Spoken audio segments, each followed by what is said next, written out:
اہم ترین بات کیا ہے توجہ کیجیے گا. دیکھیں یہ مسئلہ کوئی تاریخی واقعہ نہیں پڑھ رہا ہوں میں, تاریخی مسئلے کو میں ڈسکس نہیں کرنا چاہ رہا ہوں. صحیح ہے, تاریخ میں بہت سارے ہمارے یہاں ایسی باتیں جو بیان نہیں ہونی چاہیے, اختلافی ہے, صحیح اختلافی ہے, کوئی بات نہیں, ضرورت نہیں بیان کر کے مومنین کے اذہان کو مشوش کیا جائے, اس کو چھیڑنے کی بھی ضرورت نہیں ہے. لیکن چونکہ یہ ایک مسئلہ ایک اہم ترین مسئلہ ہے, نہیں بلکہ اہم سے زیادہ لفظ استعمال کروں, بنت رسول سلام اللہ علیہ کی وصیت کے برخلاف ہم عمل کر رہے ہیں. عجیب بات کہی میں نے, بنت رسول کی وصیت کے برخلاف ہم ایک کام کر رہے ہیں. یعنی جو بنت رسول سلام اللہ علیہ کی ایک وصیت تھی, خواہش تھی, دور اندیشی تھی, عصمت کا جو انہوں نے کو مد نظر رکھتے ہوئے ایک وصیت کی تھی, ہم اس وصیت کو معذرت کے ساتھ عمل نہیں کر رہے ہیں. وہ مسئلہ کیا ہے؟ وہ بنت رسول سلام اللہ علیہ کی قبر مطہر کا مسئلہ. بنت رسول سلام اللہ علیہ کی قبر, آج ہمارے کسی بچے سے پوچھیں بنت رسول سلام اللہ علیہ کی قبر کہاں ہے؟ اب یہ ایک المیہ ہی ہے. ان علی دفن فاطمہ سلام اللہ علیہ لیلا اوسط الفاطمہ, جناب زہرا سلام علیہ وصیت کرتی ہے. کیا وصیت کرتی ہے؟ کہ میری قبر کو مخفی کر دیا جائے, چھپا دیا جائے.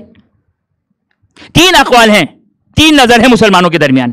ایک ہے نظریہ جو مسلمانوں کی نظر ہے, وہ کیا ہے؟ بنت رسول کی قبر کہاں ہے؟ بنت رسول کی قبر بقیع میں ہے. بنت رسول کی قبر بقیع میں ہے. کون سی قبر؟ کہاں قبر؟ ویسے تو بتاتے نہیں ہیں, ویسے تو نہیں بتائیں گے آپ کو, لیکن اگر آپ پوچھیں بنت رسول کی قبر کہاں ہے تو آپ کو بتا دیں گے. کیوں؟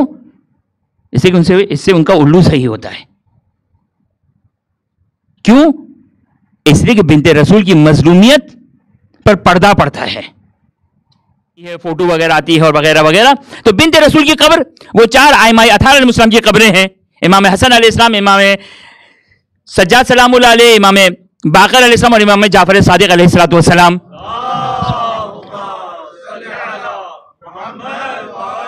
ان 4 قبروں کے آگے ایک قبر بنی ہوئی ہے, قبر فاطمہ سلام اللہ علیہ. اب درست ہے کہ جناب فاطمہ سلام اللہ علیہ کی قبر, لیکن کون سی فاطمہ سلام اللہ علیہ؟ یہ امیر المومنین کی مادر گرامی جناب فاطمہ بنت اسد کی قبر ہے. وہ جناب فاطمہ بنت اسد کی قبر ہے. کہ پہلا قول قبر بنت رسول سلام اللہ علیہ سے متعلق جو ہمارے پاس موجود ہے, مسلمانوں کا قول ہے, وہ ہے جنت البقیع. لیکن کوئی شیعہ مستند نہیں ہے, روایت نہیں ہے, فقیہ نہیں ہے, عالم نہیں ہے کہ جس سے اس قول کو کہو کہ بنت رسول سلام اللہ علیہ بقیع میں دفن ہے. ہاں ایک روایت ہے ہمارے پاس. وہ کیا ہے روایت؟ وہ کرو نا بیان تو پھر مزہ آئے. وہ کیا ہے روایت؟ وہ روایت یہ ہے کہ چونکہ امیر المومنین سلام اللہ علیہ جانتے تھے کیونکہ رات کو دفنایا ہے, لہذا مخالفت تو ہوگی مخالفین کی طرف سے. لہذا کیا ہوا؟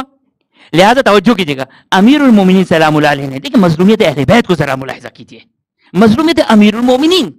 واقعا میں کہتا ہوں کہ یہ ایام جہاں بنت رسول کی مظلومیت کا تذکرہ ہے, وہاں امیر المومنین کی غربت اور مظلومیت کا تذکرہ سنیا ہے. امیر المومنین سلام اللہ علیہ نے رات کو بنت رسول سلام اللہ علیہ کو تشییع جنازہ کیا. بقیع میں راتوں رات 40 قبریں کھودی گئی.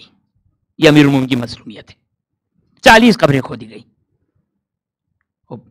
ظاہر ہے یہ شخص بھی جانتا تھا, یہ سارے افراد جانتے تھے. دیکھیں بنت رسول, میں نے آپ کی خدمت میں ایک بات عرض کی تھی, مسلمان بنت رسول سلام اللہ علیہ کے بارے میں انتہا سے زیادہ حساس ہے, امیر المومنین سے زیادہ حساس ہے, امیر المومنین سلام اللہ علیہ سے زیادہ حساس ہے.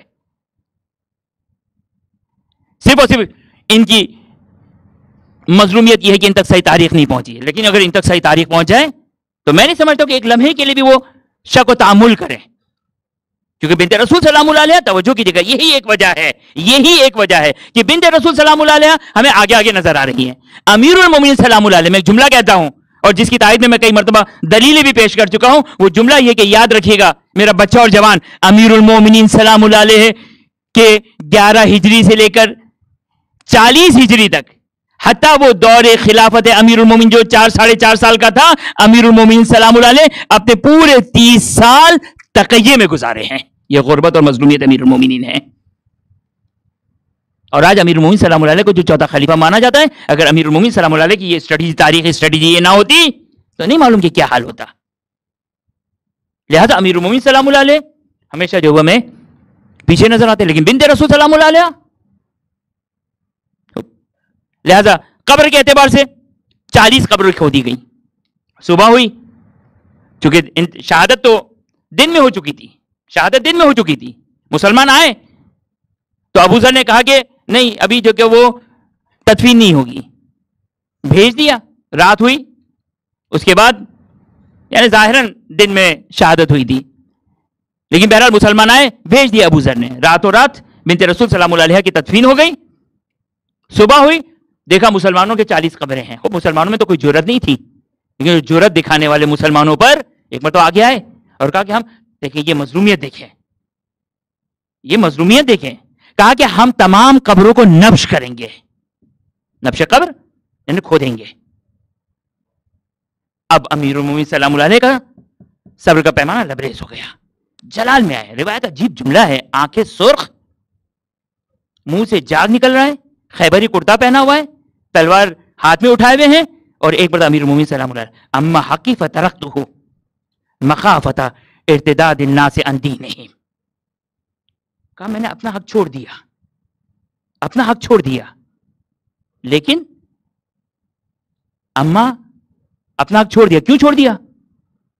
کیوں چھوڑ دیا امیر المومنین نے؟ لوگ سوال کرتے ہیں کیوں امیر المومنین خاموش تھے.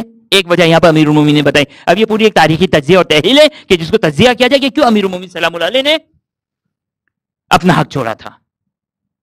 لیکن یہاں پر ایک وجہ بیان کی، مخافۃ ان یرتد الناس عن دینہم، صرف اس خوف سے کہ اگر میں تلوار نکالتا تو لوگ کیا ہو جاتے ہیں؟ مرتد ہو جاتے ہیں، مرتد ہو جاتے ہیں. اس وجہ سے میں نے اپنا حق چھوڑ دیا، کیونکہ مجھے اسلام عزیز ہے، توحید عزیز ہے، رسالت عزیز ہے. لہذا میں نے اپنی ولایت، اپنی ظاہری ولایت کو چھوڑ دیا، اپنا حق چھوڑ دیا میں نے. وَأَمَّا قَبْرُ فاطمۃ الزہراء لو حجر منہ لو حبل منہ حجر لأسعین الارض من دمائکم. جلال دیکھیں امیر المومنین سلام اللہ علیہ کا. امیر المومنین سلام اللہ علیہ ابھی تک تقیہ میں تھے، ابھی تک تقیہ میں تھے امیر المومنین نے اپنی تلوار نکالے ہوئے، اور کہا کہ اگر قبر بلکہ نہیں کہا قبر فاطمہ سے، اگر قبر سے ایک پتھر بھی ہلایا گیا، لو حبل منہ حجر، ایک پتھر بھی اگر اٹھایا گیا، لأسعین الارض من دمائکم، میں قبرستان بقیع کو کی زمین کو تمہارے خون سے پھوڑ کر دوں گا.